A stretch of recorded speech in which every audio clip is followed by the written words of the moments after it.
When I saw my wife cupping a man's head and slowly leaning toward him, her lips puckering when they were only 2 inches apart, I lost it. Without a second thought, I rushed over and beat the hell out of both of them. Afterward, with swollen faces and black eyes, they insisted I'd misunderstood. They claimed something had gotten into his eye, and she was just trying to blow it out for him. What did they take me for? A 3-year-old?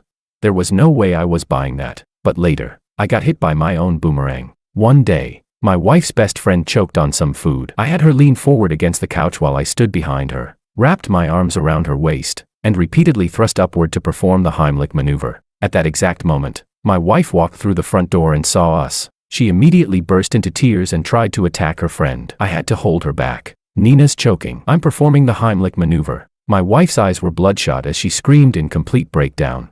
This is the first fucking time in my life I've ever seen someone perform the Heimlich maneuver naked. Chapter 1. At 6:50 p.m. I parked my car in the underground garage like I always did. On the passenger seat sat a cake box decorated with golden chestnuts. It was from Helen's favorite old bakery, and I'd driven an extra 2 miles just to get it. After 3 years of marriage, I considered myself a decent husband. I built my company from nothing. We went from living in a tiny apartment to owning a luxury high-rise unit. I always believed that once I married her, I should spend the rest of my life treating her well. The elevator dinged as it reached the 23rd floor. I unlocked the front door and stepped inside, only to freeze in the entryway. A pair of dark brown men's dress shoes sat neatly beside the shoe rack. Size 42. They weren't mine. Besides Helen and me, the only other person with access to the apartment was Mary, our housekeeper, who left every day at 5. Helen didn't have many friends, and people rarely visited our home, especially at this hour. Without changing my shoes, I quietly carried the cake box inside. The living room glowed under warm yellow lights. A mindless romance drama played on the television with the volume turned low. A thin man in a white dress shirt sat on the couch facing me, and Helen stood directly in front of him, both hands holding his head. Slowly, she leaned closer, closer, closer. When their noses were less than 2 inches apart, she stopped. Then she slowly puckered her lips. Time seemed to freeze. The cake box flew out of my hand. It smacked directly into their faces. Stop right there. The words exploded out of me. Helen and the man spun around at the same time, panic written across both their faces. His glasses had slid down to the tip of his nose, revealing a pair of startled eyes. Helen's lips were still puckered. The sight was unbearable. I charged forward and shoved Helen aside. She stumbled backward, crashed into the coffee table, and nearly knocked it over. What a disgusting pair. I pointed at them, shaking with rage. Making out in my living room while I'm not home. Helen, you've got some nerve. Honey, you've got it all wrong. Let me explain. It's not what you think.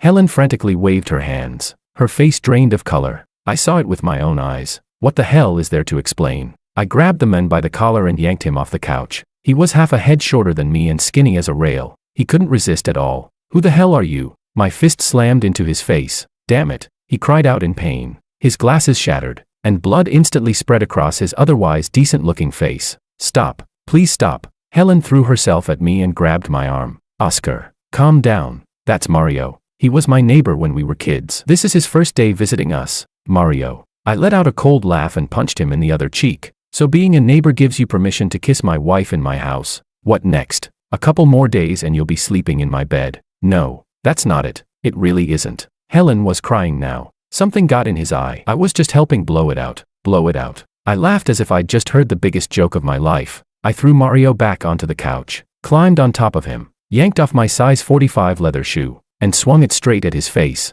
So you were blowing something out of his eye. Huh. Smack. The sole of the shoe landed squarely across his face. Chapter 2. I'll give you something to blow on. Whack. Another hit. I'll let you blow all you want. Every strike carried my full strength. Mario's face swelled before my eyes. Blood streamed from his nose, running down the corners of his mouth and mixing with the cake frosting, leaving him in a pathetic mess. Oscar, stop. You're going to kill him. Helen wrapped both arms around mine and tried to pull me away. I shook her off. She crashed to the floor again. Honey, please. I swear it's all a misunderstanding. Helen dropped to her knees, crawled over, and grabbed my pant leg. He really got sand in his eye. I was only helping him blow it out. Nothing happened between us. A misunderstanding. I looked down at her, my heart ice cold. A married woman and another man, alone in my house, faces inches apart, lips puckered, and you're calling that a misunderstanding? Helen, do you seriously think I'm a 3-year-old? I raised my foot, preparing to kick Mario again. Sir, please stop. Mary rushed out of the kitchen, still holding a spatula. The moment she saw the scene in the living room, her face turned pale. Mary, thank goodness you're here. Helen looked as though she'd found a lifeline. Tell Oscar what happened. Didn't Mario get something in his eye? Wasn't I helping him blow it out?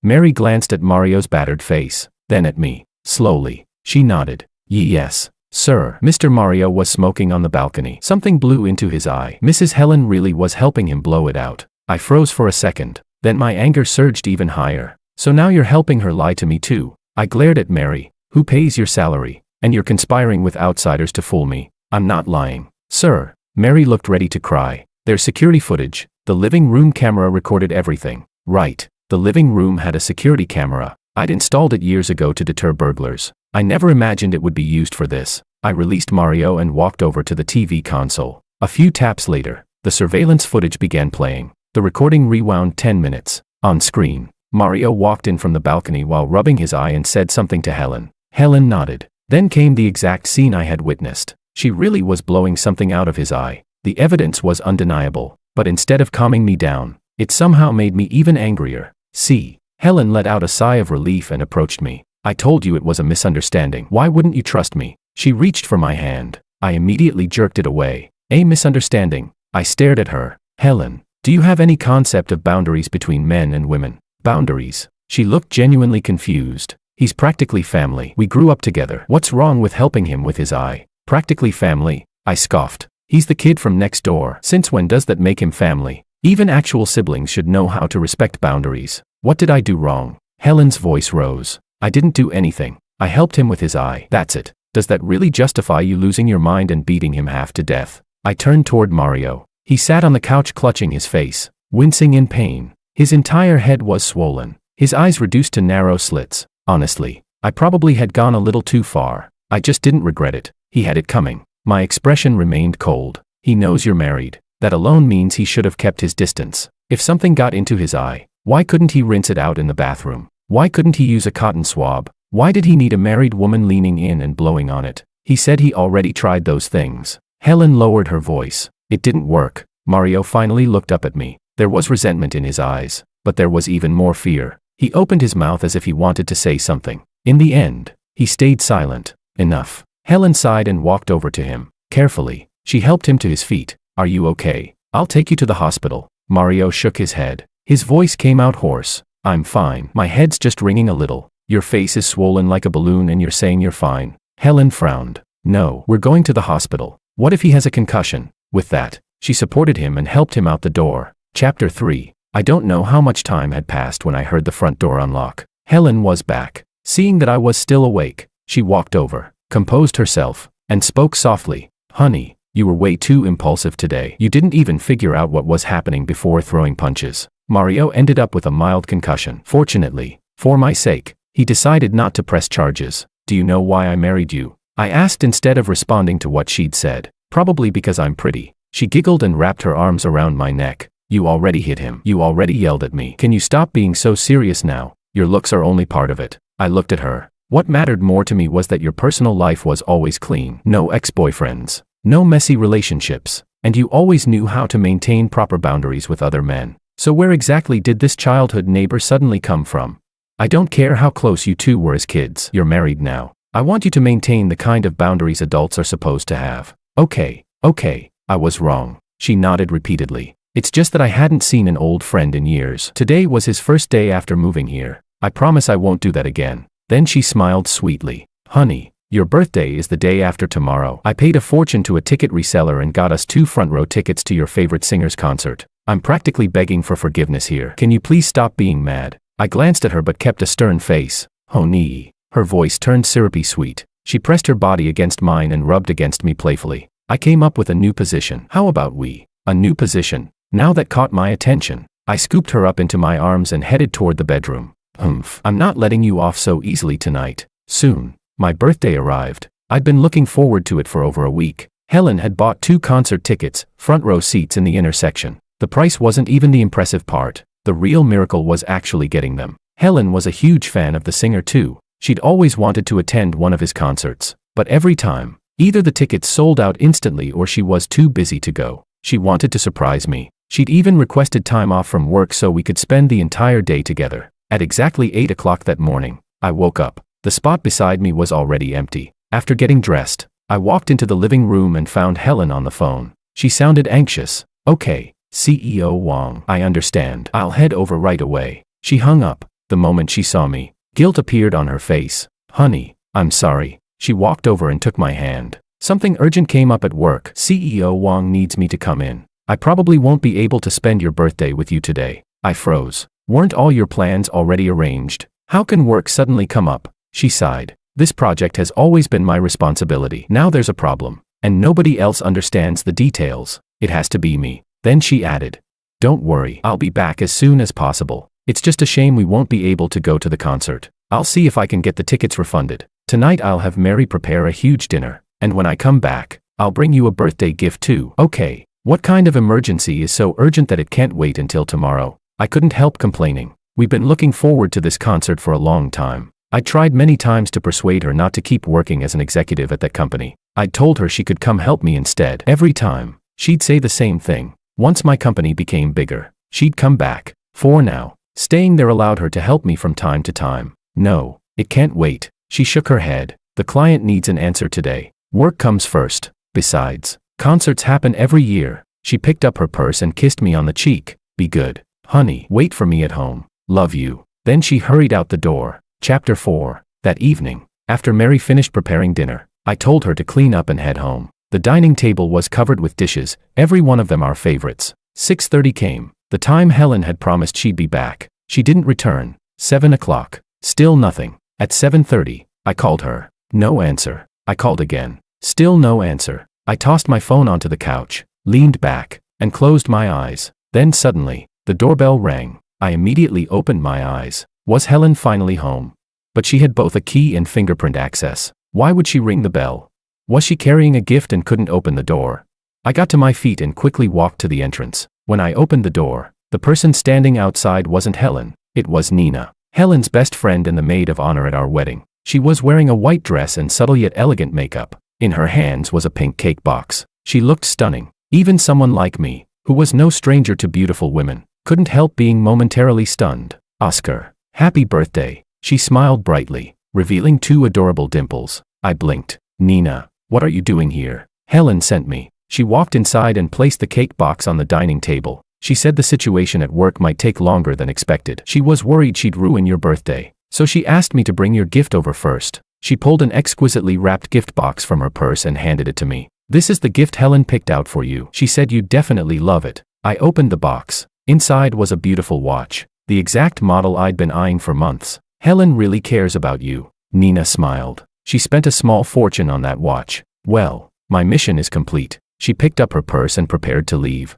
Wait, I stopped her. What is it? She turned around, looking puzzled. If Helen can't make it back, why don't you stay and have dinner with me? I shrugged. I doubt you've eaten yet, right? If she dropped off the gift and left immediately, it would feel like we'd treated her like a delivery service. Besides, spending my birthday alone felt depressing. Having someone to talk to wouldn't be a bad thing. Nina agreed without hesitation. Sure, I won't say no to free food. She laughed. And you're right, I haven't eaten yet. She took off her coat, draped it over a chair, and sat down. Oh, by the way, I searched for a conversation topic. You know that my favorite singer has a concert at the stadium tonight. Of course. Nina's eyes lit up immediately. I absolutely love him. Too bad getting tickets is nearly impossible. Helen had managed to get 2 tickets. Unfortunately, she'd ended up refunding them. I picked up the remote and turned on the television. A paid live broadcast of the concert appeared on the screen. If we can't be there in person, the live stream will have to do. Wow. Nina's face brightened with excitement.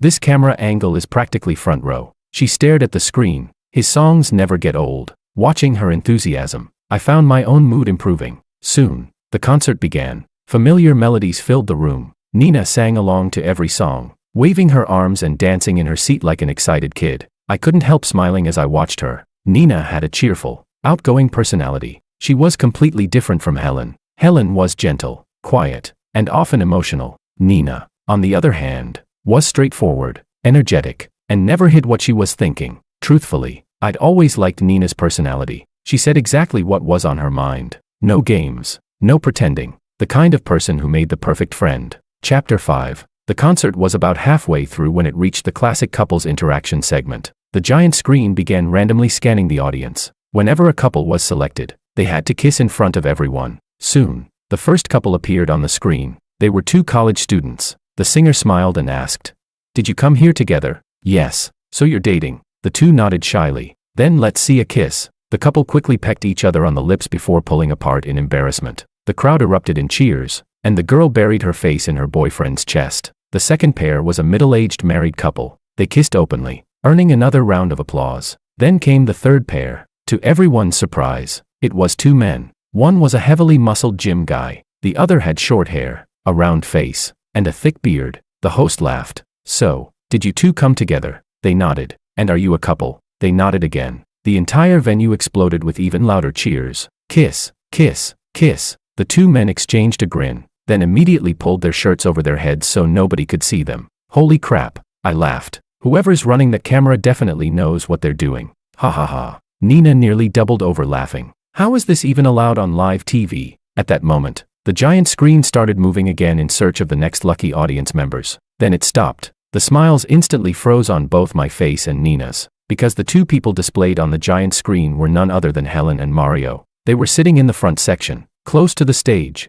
Helen wore a beautiful floral dress. A bright smile lit up her face. Mario sat beside her, turned slightly toward her. The way he looked at her was so tender it practically dripped affection. My head buzzed. For a moment, everything went blank. So this was the urgent business she'd talked about. This was where she had gone. She had lied to me. Not only had she lied to me, she had gone to the concert I'd been looking forward to for weeks with another man. The host's voice echoed from the television. "Wow, what a gorgeous couple. Hello there. Did you 2 come together?" Helen and Mario nodded at the same time. "And are you a couple?" Helen immediately waved her hands and smiled awkwardly. Before she could answer, Mario took the microphone. "Not yet." The answer instantly caught everyone's attention. The host grinned. "Oh, the way you said that makes it sound like there's still hope." Mario nodded. His eyes remained fixed on Helen. "I missed a lot of opportunities in the past. Now I'd like to make up for those regrets." Helen looked completely stunned. She covered her mouth, her eyes widening in shock. The disbelief on her face was impossible to miss. She remained frozen for nearly 10 seconds before finally reacting. Quickly, she grabbed Mario's arm. "Mario, what are you doing? Don't joke around like that. There are thousands of people watching. Come on." Mario refused to back down. "Just play along with me this once." "No." Helen shook her head. A faint blush colored her cheeks. "I can't. Really, I can't." Mario continued trying to persuade her. Helen kept rejecting him politely. Eventually, the host laughed awkwardly and steered the conversation elsewhere before moving on to another audience pair. The concert continued. The songs were still beautiful, but I couldn't hear any of them anymore. "Why is Helen there?" Nina's voice was filled with disbelief. "She told me she had an emergency at work." She turned toward me. Concern was written all over her face. "Oscar, are you okay?" I tried to smile. I couldn't. "I'm fine." My voice was calm. At least Helen didn't say yes. Nina hurried to smooth things over. "This Mario guy is unbelievable. He knows she's married, and he still makes a confession like that in public. He's just making things awkward for her. I'm sure he was joking. Don't take it to heart." "A joke." I let out a cold laugh. My voice turned icy. "If that's his idea of a joke, then maybe I should have a little fun with him too." Nina stayed and talked with me for a while longer. She was surprisingly good at comforting people. Once she saw that my mood had stabilized somewhat, she glanced at her watch. "It's getting late. I should head home." I walked her downstairs. The night outside was already dark. "Be careful on the way back." Chapter 6. She nodded. "Go back upstairs. And if Helen isn't around in the future, you can always call me if you need anything." After seeing her off, I went back inside, locked the door from the inside, turned off my phone, and went to bed. I slept straight through until morning. After breakfast, I opened the door and found Helen sitting outside. She was hugging her knees, resting her head on them, asleep. The nights were still chilly. Her shoulders were hunched from the cold, and she was shivering slightly. She looked pitiful, but honestly, I thought she deserved it. The sound of the door woke her up. She sneezed several times, then tried to stand. Her legs had gone numb. She stretched out a hand toward me. "Honey, how did you sleep so deeply last night?" I nearly screamed, my throat raw, "and you never heard me." Eventually I got too tired to keep knocking and fell asleep out here. She waited for me to help her up. When I didn't move, confusion filled her face. "What's wrong? Honey, what's wrong?" I looked at her coldly. "Didn't someone confess his feelings to you yesterday? I figured you weren't coming home. I assumed you went off to spend the night with him." The color immediately drained from her already pale face. Honey," she panicked. "Please listen to me. You've really got the wrong idea. There really was a work emergency. It just so happened that Mario knew someone who could help coordinate things. So I asked him for assistance. That made everything go much smoother. And since I had 2 concert tickets, I invited him as a thank you. Another misunderstanding. For the first time since our marriage, I called her by her full name. Helen, do you think I'm an idiot? Do you seriously expect me to believe a lie this childish? Helen visibly panicked. She immediately took out her phone and called her assistant, asking for the meeting records from the previous day. Not long afterward, a video arrived. The footage showed that they really had spent part of the day in meetings solving work-related issues, but it didn't reduce my anger in the slightest. Then what about the public confession at the concert? Helen hurriedly defended herself. I turned him down. You call that turning him down? I laughed bitterly. That weak, half-hearted rejection. To a man, that just means, try harder next time. Helen looked wronged, but I did reject him. What else was I supposed to do? You should have slapped him. I stared directly into her eyes. You should have told the entire arena that you're married. You should have made it crystal clear. Instead, you gave him room to keep dreaming. But, Helen hesitated. There were so many people there. I didn't want to embarrass him in front of everyone. What about me? My voice suddenly rose. What about my dignity? There were tens of thousands of people in that arena. What if someone we know saw it? What if friends or relatives recognized you? One person tells 10 people. 10 people tell 100. Then everyone knows some guy publicly confessed to my wife. Do I just have no dignity left? By the end, I was practically shouting. Helen was genuinely frightened. Tears streamed down her face. What do you want me to do? She sobbed. I answered without hesitation. I want a divorce. The way you've been acting gives me zero sense of security. Who knows when I'll end up being the last person to find out I'm being cheated on? Helen immediately broke down. No, I won't divorce you. It's all been a misunderstanding. Of course she refused. I had expected that. It didn't matter. I had plenty of ways to make her agree. I went straight to my company. Sitting behind my desk, I lit a cigarette and picked up my phone. Then I called my assistant. Leo, look into someone for me. His name is Mario. I want everything. The more detailed, the better. Work performance, personal relationships, any scandals, anything that can be used against him. I want the report on my desk within an hour. Understood, boss. The call ended. I stared at the phone with an icy expression. So you wanted to make up for your regrets? Fine. I'll make sure the rest of your life is nothing but regrets. Chapter 7. A little after 3 in the afternoon, Leo sent Mario's file to my email. I opened the message and read through it carefully. Mario came from a poor rural family. Life hadn't been easy for him growing up, but he had always worked hard. He earned his way into a prestigious university and, after graduation, joined his current company. To be fair, he was good at his job. He had climbed the ladder step by step until he became a department manager. This overseas assignment as the person in charge was also a sign that the company viewed him as a key talent worth developing. As I looked through the information, a cold smile curled across my lips. Some people just insist on walking straight into disaster. I organized the documents. Part of them I anonymously sent to their headquarters. The rest I forwarded to several well-known entertainment gossip bloggers. Then I spent a little money hiring online promoters to make sure the story gained traction on the internet. After heading downstairs, I called Nina. I was in a good mood today. It was worth celebrating with a drink. Hello, Oscar. Nina's voice sounded especially gentle. Are you free today? Want to have a drink with me? I am. Send me the location and I'll be there right away. Half an hour later, I met a carefully dressed up Nina at a bar. What? You're getting divorced? She asked, staring at me in shock. It's true, I smiled, poured her a glass of wine, and told her everything that had happened. You're really ruthless, you know that. Nina rolled her eyes at me playfully. Have you thought about what this will do to them?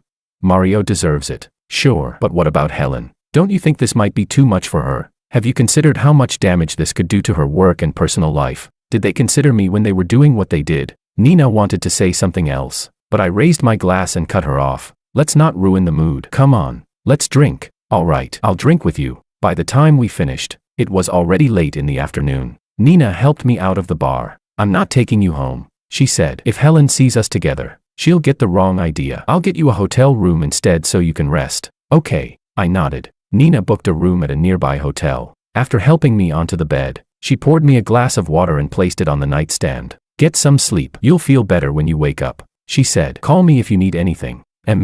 My head was spinning. The moment I lay down, I fell asleep. When I woke up, it was already nighttime. My head still ached. I picked up my phone and realized it had died. After plugging it in and turning it back on, countless unread messages and missed calls flooded in. Most of them were from Helen. There were also several messages from Nina asking whether I was awake and whether I had eaten. I replied, telling her I was awake and fine. She responded instantly. Check TikTok. So I opened TikTok. On the local trending list, the topic, company executive Mario confesses his love to a married woman at a concert, had already climbed to the #1 spot. I tapped on it. The comment section was full of people tearing Mario apart. Homewreckers can get lost. Wait, he's not even in the entertainment industry. Fine, then get out of the workplace. He knew she was married and still confessed publicly. Does he have no shame? And that woman isn't innocent either. If she really wanted to reject him, she should have slapped him on the spot instead of acting all shy and hesitant. Some people had already dug up Mario's identity, along with various scandals from his time at the company. Harassing female subordinates, taking kickbacks. The corners of my mouth twitched upward. Looks like hiring those online promoters had been money well spent. How is someone like this still allowed to be in charge? Is the company blind? They should fire him immediately before he contaminates the workplace. Public outrage was exploding. Just then, I received a message from Leo. Boss, Mario's headquarters has already released a statement. They formed an investigation team to look into the allegations. During the investigation, Mario has been suspended from all duties. This was only the beginning. Sooner or later, I would make sure he couldn't survive in this city. That so-called phoenix who flew out of the mountains. I'd make him fly straight back where he came from. I would make sure he lost everything. His reputation, his career, every last thing he had. Chapter 8. The next morning, shortly after I arrived at the office, Leo walked in. Latest update, Mario has already been fired. He said, the investigation team from headquarters confirmed the bribery allegations and his inappropriate relationship with a married woman. The evidence was solid. They terminated him immediately and even circulated a notice throughout the industry. I doubt he'll have an easy time finding another job. Got it. I nodded, my expression unchanged. It was exactly the outcome I had expected. There's more. Leo continued. The online backlash is still growing. People are tearing him apart everywhere. His personal information has been exposed. And now he's too afraid to even leave his house. Good. Don't stop the online campaign. I'm very satisfied with the results. Keep watching the situation and report any new developments immediately. Online harassment was one of the most effective ways to break a person's spirit. Some victims ended up suffering from depression. Others, with weaker mental resilience, could be pushed to the brink. Things were only starting to work. There was no reason to stop now. Understood. Leo left the office. I sat behind my desk, staring at the computer screen without the slightest emotional reaction. He had brought this upon himself. If he had stayed in his lane and kept his hands off Helen, someone as young as him already running a branch office would have had a limitless future ahead. Around noon, my phone rang. It was Helen again. After a moment's hesitation, I answered. Oscar. Her voice was hoarse, thick with tears. Was it you who sent those materials to the internet and to his company? Who else would it have been? I admitted openly. Why would you do this? She shouted emotionally. Oscar, why are you trying to destroy him completely? Do you know how hard Mario and I worked to get where we are today? We both came from poor rural backgrounds. We climbed our way up step by step. You know how much effort it took. And because of one misunderstanding, you're going to ruin his entire life. One misunderstanding. I laughed. The sound was ice cold. Helen, you call confessing your love to a married woman a misunderstanding? Then maybe I should help him have a few more misunderstandings. But he's already been fired. His reputation is ruined. Please stop. Honey, she broke down crying. Do you really have to drive him to death before you'll be satisfied? I'm driving him to death. I scoffed. Honestly, I don't have many options. The moment she heard that, hope crept into her voice. Honey, I knew you weren't that kind of person. You misunderstood. I cut her off coldly. Since the law doesn't allow me to strangle him myself, the only thing I can do is push him as close to the edge as possible. Then I hung up. I knew Helen would run straight to comfort Mario. I didn't care. We were practically divorced already. Whatever she chose to do had nothing to do with me anymore. That afternoon, while I was reviewing documents, my phone rang again. Helen. Once more. I answered impatiently. What now? Oscar. Something terrible happened. Her voice trembled with panic and tears. Mario jumped. What? For a moment, I thought I had misheard. I'd just renewed the budget for the online campaign. On top of that, I'd hired people to create scenes outside his house every day. If he'd already collapsed now, that money had practically gone to waste. I hadn't even really gotten started yet. And honestly, that robbed the whole thing of a lot of satisfaction. He jumped from the second floor of his house. She cried. He can't move right now. He may have broken some bones. I'm on my way to the hospital. Please come with me. No. My voice remained cold. So he wasn't dead after all. Oscar. She practically screamed. He's jumped off a building. How can you be so heartless? If he truly wanted to kill himself, he would have jumped from the roof instead of the second floor. I analyzed it calmly. The fact that he survived proves he never intended to die. He just wanted sympathy. And I'm not a doctor. Is he magically going to recover because I show up? He jumped because of you. she shouted. If you hadn't exposed everything, he wouldn't have been fired. He wouldn't have reached this point.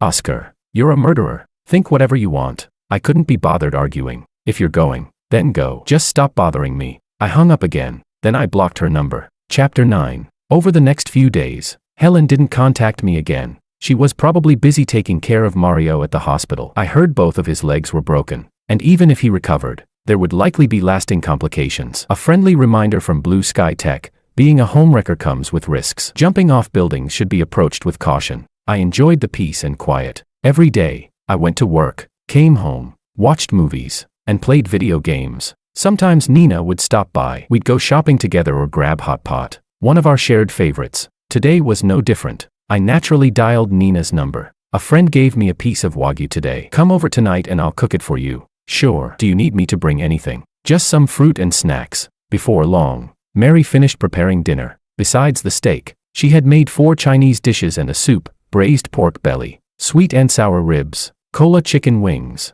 garlic broccoli, and tomato egg soup. The meal was a perfect blend of East and West. The steak was just an occasional change of pace. Chinese food was still my favorite. Just as everything was ready, the doorbell rang. I opened the door to find Nina standing there with a large bag of fruit and snacks. Wow, it smells amazing, she exclaimed the moment she stepped inside. Oscar, Mary's cooking is incredible. Everything looks so good. Of course, I grinned proudly. I hired her myself. We sat around the dining table, eating and chatting. After dinner, I told Mary she could head home. Nina volunteered to do the dishes. I didn't argue with her. Instead, I sat down on the living room couch and turned on the TV. An episode of Tom and Jerry was playing. It had been my favorite cartoon as a kid. Even now, I never got tired of watching it. After finishing the dishes, Nina came over and sat beside me. You like Tom and Jerry too? She asked in surprise. Yeah, I can watch it over and over. Me too, she said excitedly. Tom and Jerry are adorable. We watched together, laughing out loud every now and then.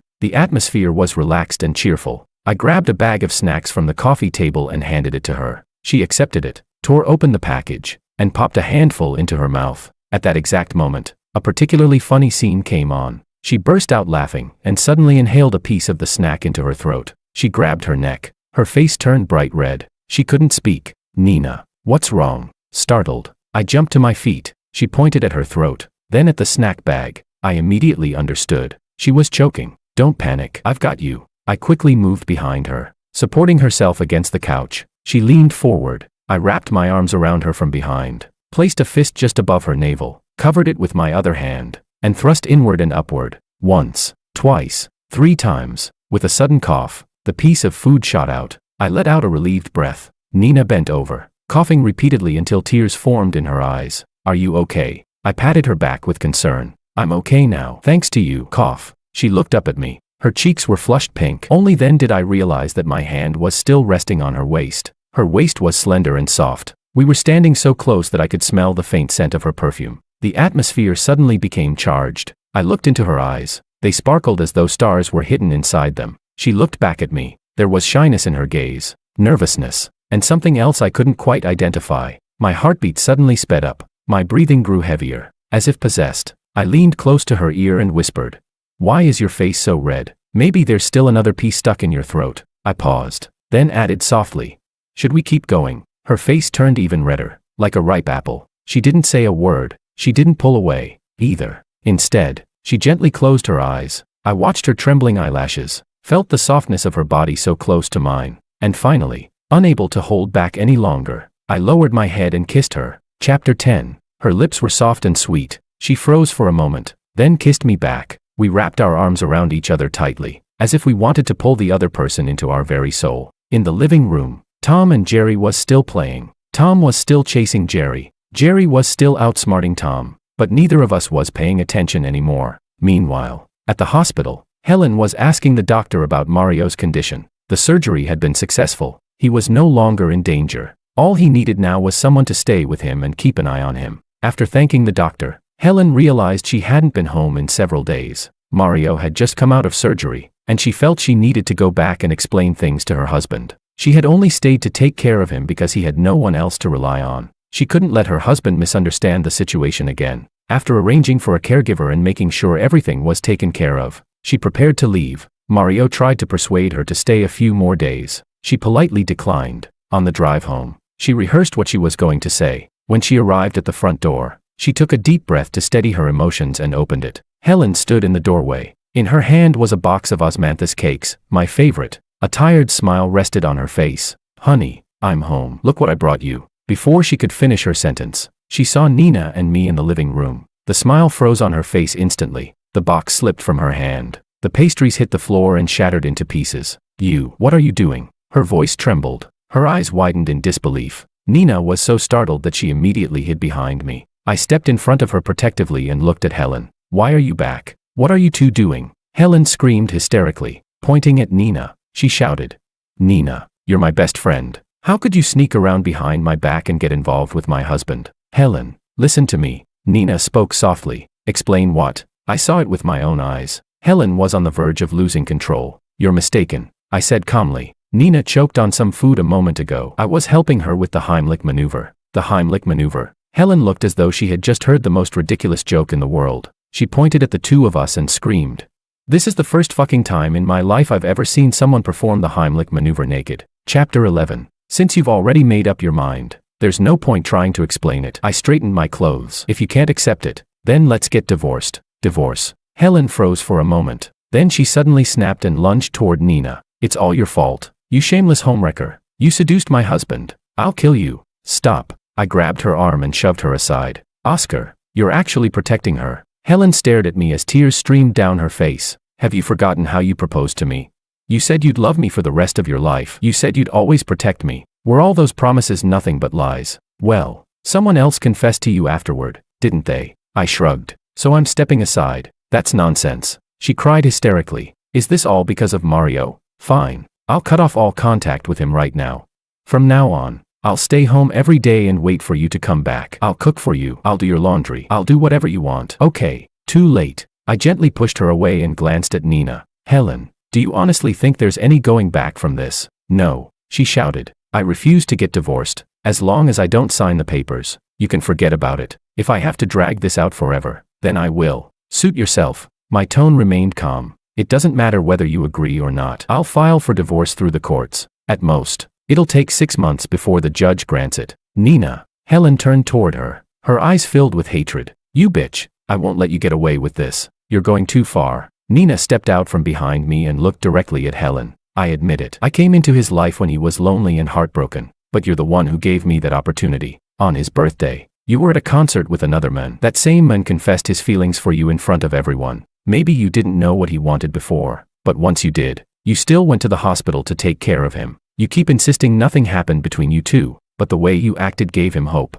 Stop pretending you're completely innocent. My marriage is none of your business. Helen screamed, refusing to let her continue. Why isn't it my business? Nina shot back. Oscar loves me now, and the person he'll be with in the future is me. As for you, you had a husband, yet you kept getting emotionally involved with another man. You never respected any boundaries. If Oscar is divorcing you, it's because of your own choices. You brought this on yourself. You dare say I deserve this? Helen trembled with rage and charged toward Nina again. I stepped in front of her once more. Enough. My voice turned cold. Haven't you made enough of a scene already? If you're done, then leave. I'm not leaving, she shouted. This is my home. No. I looked at her steadily. This isn't your home. I bought this house before we got married. It has nothing to do with you. If you don't leave right now, I'll call the police. Helen stared at me. Despair filled her eyes. She knew me well. When I said something, I meant it. Slowly, she got to her feet. She looked at me, then at Nina, and suddenly she laughed. A hollow, heartbreaking laugh. Fine. She nodded. I'll go. Oscar. Nina, you'll regret this. With that, she turned and ran out the door. The front door slammed shut behind her. Silence returned to the living room. Nina leaned against my chest and whispered softly. Oscar, I'm sorry. This is all my fault. It has nothing to do with you. I gently patted her back. This is between Helen and me. None of this is your responsibility. But, no buts. I cut her off. We were always going to end up here sooner or later. As expected, Helen refused to sign the divorce papers. Instead, she began relentlessly harassing us. She sent me countless messages. She waited outside my office building, blocking my path and begging me to go back with her. She even told me she had decorated the new house exactly the way I liked it. Chapter 12. I hired the best lawyer I could find and filed for divorce in court. My lawyer told me that since we had already been living separately, there was a very good chance the court would grant the divorce. The hearing was scheduled for about 3 months later. During that time, I heard some news about Mario. Although his leg had healed, it left lasting complications. He walked with a noticeable limp, and because his reputation had been completely ruined, no company was willing to hire him. He could no longer stay in the city and had no choice but to return to his hometown in disgrace.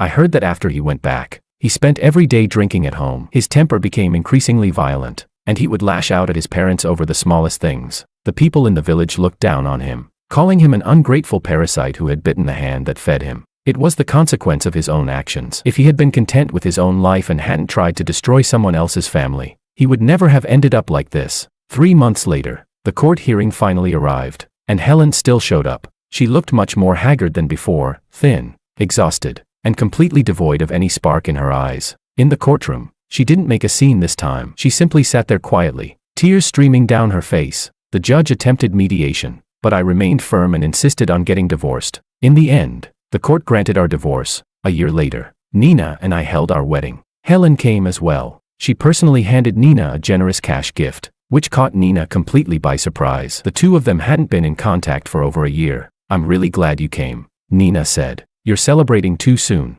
Helen's smile never wavered. She looked just like the close friend she used to be. "What do you mean?" Nina looked puzzled. Hadn't Helen come here to offer her congratulations? "You still don't understand the situation. The tables have turned now. You'd better keep a close eye on your husband." She paused, then smiled. "Let's see how I take him away from you, just like you took my husband from me." Nina smiled as well. "I won't deny that you're capable. You're beautiful, and you understand him very well, but I won't give you that chance." "Then we'll see about that." "Fine, we'll see about that."